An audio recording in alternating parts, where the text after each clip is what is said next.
Let's and talk Minneapolis. And that's a big if you point. want to, you know what, Tarek, pull up the ELC5, the U.S. Capitol, because that's going to be relevant to what I'm about to tell you.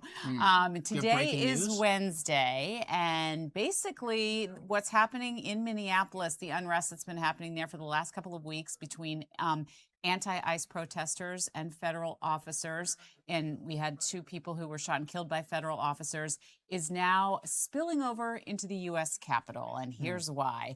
Lawmakers back this week, and they are threatening, Senate Democrats are threatening not to vote on a House bill to keep the government funded. And the deadline, Richard, is Friday. So there could be a partial government shutdown because critics of what's happening in Minneapolis and of the government, and mostly congressional Democrats, want the Trump administration to overhaul the Department of Homeland Security and to remove ICE agents from Minneapolis, and they want them to do it immediately.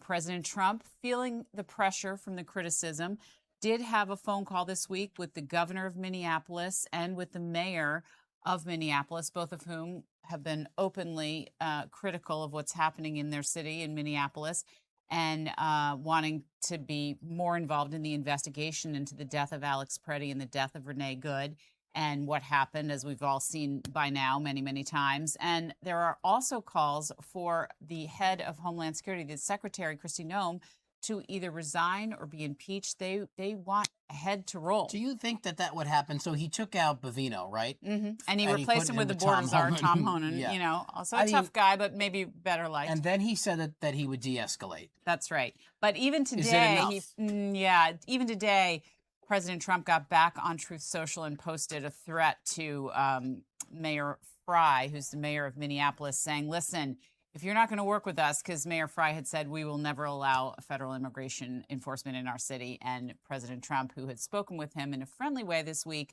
immediately reacted, as he's known to do, and said, you're playing with fire.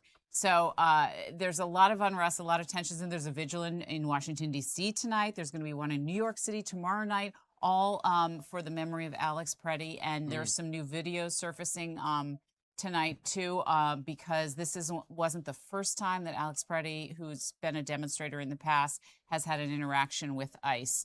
Of course, so there's like a video out there of his other interaction about 11 days ago. So there's a lot of questions as to whether. I think I saw that video. Yeah, that was the video when he's like going at ICE, or so he's going at a vehicle. Yes, he's going at a vehicle and breaks what appears to be the tail. I never know if it's AI in it. Like I don't know if to believe it. Yeah. Like is it a generated video, like an artificially intelligent video? But I guess it's real. Anyway, this tension that's going on is really still simmering, not just in Minneapolis. It could have real impacts all over the country if lawmakers hold this bill hostage and decide not to fund the government. We would have government workers again out of work. I mean, how much more can they take? 2 months later. It's bitter cold.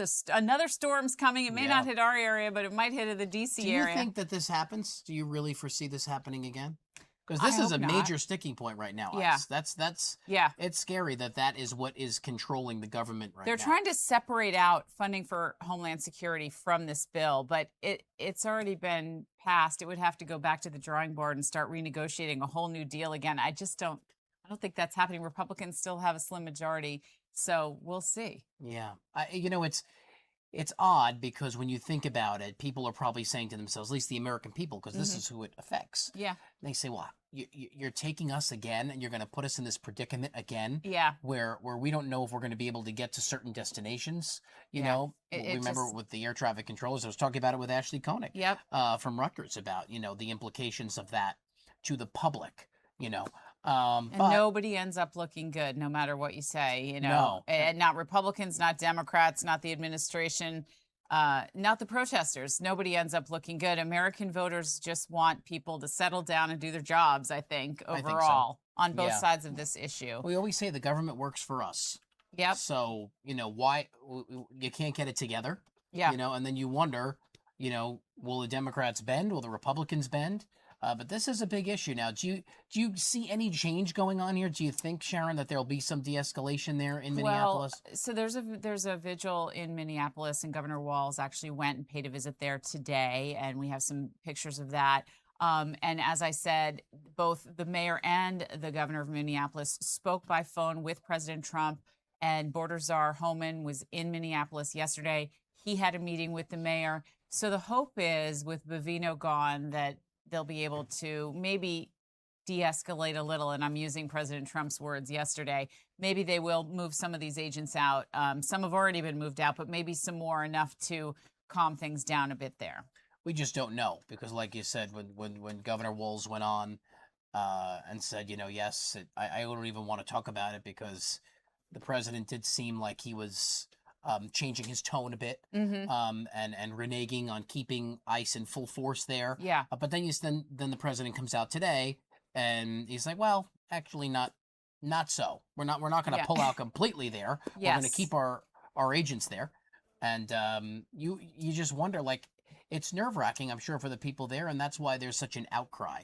Yeah. And what isn't there on Friday? Is something's happening on Friday where people are going to stop shopping or stop? They've had a number of demonstrations where they've had a walkout or a demonstration. But, with these cold temperatures, you would think that people would just not want to demonstrate and, exercise democracy at all, that it's just too cold. But you can see they're out there in a lot of cities across our country, because this is a very emotional issue on all sides of it.